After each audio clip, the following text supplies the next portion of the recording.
Hey guys, today I'm going to be giving some updates around my Transformer series, Transformers Science Division. Fix my. I would like to go over, since most of our 3D modeling in the series, we don't do much modeling. We are literally just using VR chat to do combat scenes and stuff like that. And there are a couple scenes that I will use. I have some 3D animators like Terracon Studios. I'll put a link to him in the description. Go check him out. He's a great animator. And I have my other friends like Jared and AK who help me play characters. Jared plays Wheeljack. AK plays Whirl. And we have someone also playing Grimlock. And of course, I am playing Tap Out and Glyph. Now, I would say this. You can hate me on this. Ratchet will be made a female character only because we're going to type it a thing unique for the series where it goes to some of all older stuff. Because Ratchet was originally supposed to be a female character. So that's what we all decided to go on, because it matters who knows the character more to me, and the person that we got knows a lot about the character and would like to play it. And the reason why I'm playing, the story is, I can't really give much away, but Tap Out dies and Glyph's voice box is damaged, so I still don't know which bot we're using that ends up replacing Glyph's voice box with Tap Out's. Because Glyph gets Tap Out's voice box because hers was damaged. And Tap Out's was the only one they had at the time. And because I feel like it'd be a cool thing.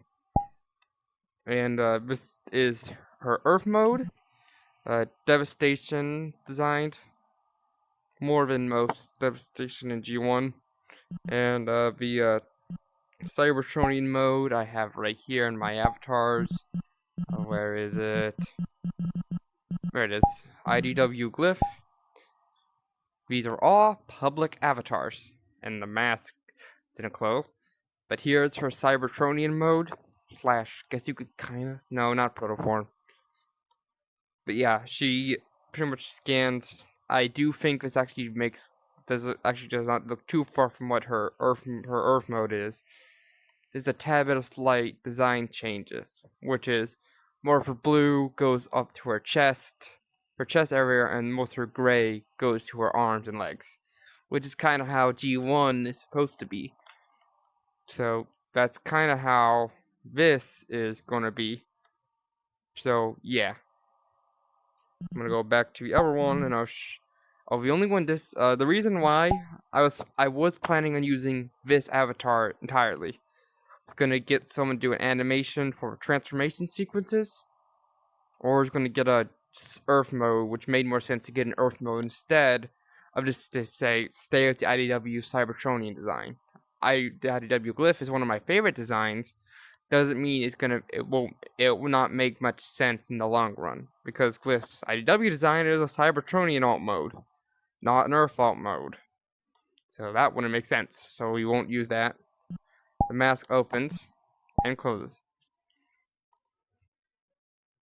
But in this area, very pretty much going to just have her have the mask on. Because, one, terror in the face. But thank you, Greeble, for making this avatar for everyone. And thank you, Ultraness, also for making my new Glyph avatar, which is also public. I will say this. It is not an Avatar World, because I paid for it.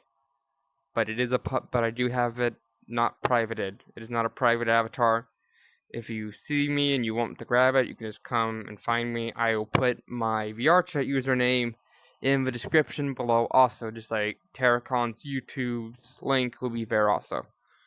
May go check and go show some support to Terracon. He's an amazing guy. He makes very good art and animations. He's even working on his own stop motion series. I hope he does very good. He'll do very great on that. But this is her Earth. This is technically her Earth mode. Well, it is her Earth mode. Devastation, obviously, and stuff this one does is alt mode with her the little car. I will probably be at max height when this one is. You can transform back, and she has 2 blasters. Now I do not know if we're still gonna do this because it's gonna be a lot harder to do. I'm gonna show a picture of art of her energy rings from her box art and stuff like that. That's what I wanted to do so bad for the series. I couldn't get it put into the avatar because I didn't have the money at the time. And also because the guy said it'd be way too hard for him to do particle effects. And plus this avatar is good for what it is. If I do it, they're gonna be more like energy shields. I know there's sound wave rings. Or sound wave ring shield or something. But in all her, she doesn't ever use them in official media, unlike her 2 blasters where it's been more in. So when I also like to go off some other some fan art where she has 2 dual blasters, which is like a Zucchinia's art right here. Let me show it right here. And some art just depicts her having 2 blasters instead of 1. Which I think works for her character more. Say her have 1 blaster or just her thing. Because not much archaeologist stuff is going to be in the series as much as there will be a part. Because that's literally Glyph's main attribute is her archaeology stuff. So that is going to be in the series. I know my characters. And yes. The most important thing, Wheeljack will be explosive. He likes to all his inventions will probably explode. Sometimes they work, sometimes they explode. Yes. And, Oh yeah, the reason why, here's, I know there was avatars that would work better for, say, Tap Out. At the time, we couldn't find a green bumblebee-looking character. So, and we're still going to be using this avatar, a different avatar for it, this one by Gaming Fox. I'm going to go into details on it. It will load. Really? Nope, does not want to load. Okay, I guess I just got to change into the avatars. Here it is. This is it. And it's on the wasp setting. Because it's a TFA/TFP. So it works in our show. Now it's hard. It was hard to find.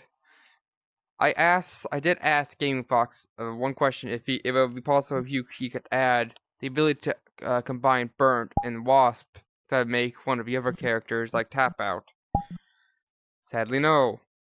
Which I don't blame him because he worked hard on this. So yeah.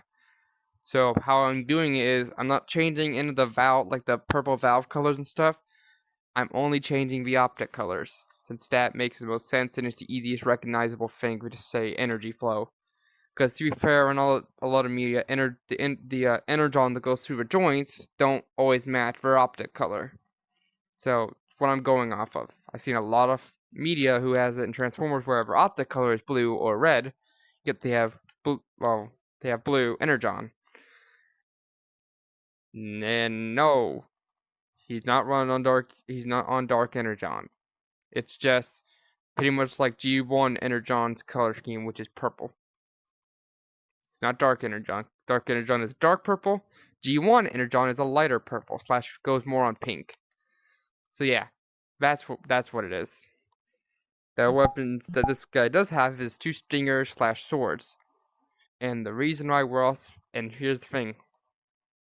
Wasp will also be in the series eventually.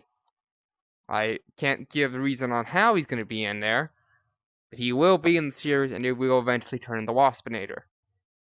But that's really all I really have to give out. I do need a new Soundwave voice actor. Our old one, he needed to quit because he was doing something in the real outside. So I understand that. So he was he decided to leave, which I do not blame him, because he would have been very busy. Plus, he has like his college stuff like that to do. So he will probably not be back unless I can find unless I ask him again, which I don't think is personally right to do, since I asked. So yeah, the blast for electricity. The avatar sadly is not transformed, but I'll try to find a Cybertronian or like a robotic car that looks similar to it, or like actually I wonder if I can find a green car. Let's go tab it off thing.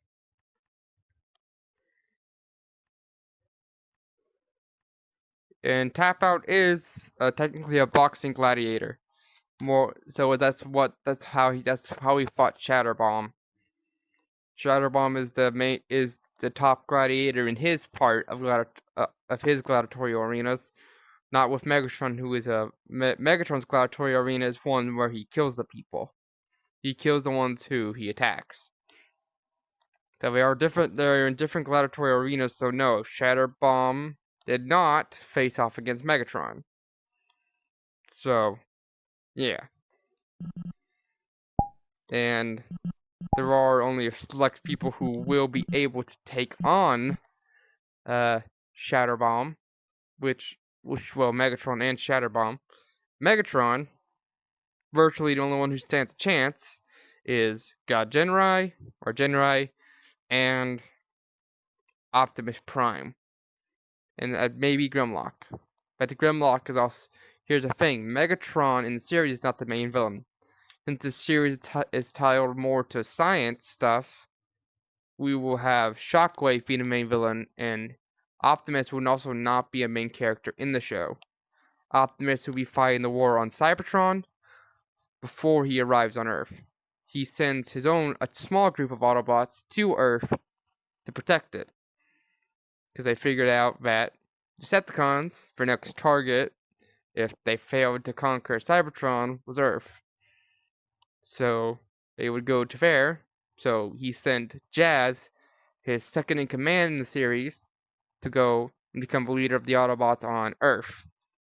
The Autobots he brought to Earth are Bumblebee, Wheeljack, Grimlock, and I believe if I remember, Whirl was with them. Whirl gets lost there. So yeah. But yeah. So Optimus eventually grabs Glyph for the science team. And he gives orders to Jazz to go and tell him that Wheeljack and Grimlock will be a part of the new science division team. So that's pretty much all I want to give away of the series at the moment. I know it's taking a long time. I'm trying my best to get it done. So I hope when it is finally done, I hope you guys enjoy the pilot. Please, I do not mind criticism. Just please don't be too harsh when it releases. I am putting everything of my Transformer knowledge and all of my Transformer stuff in there. So please, at least if you're going to criticize when it releases, please be at least nice about the criticisms. That's all I want to do about today, and I'm going to turn back in the Glyph. And remember, like and comment on your own free will. Adios. Promise you you'll catch me.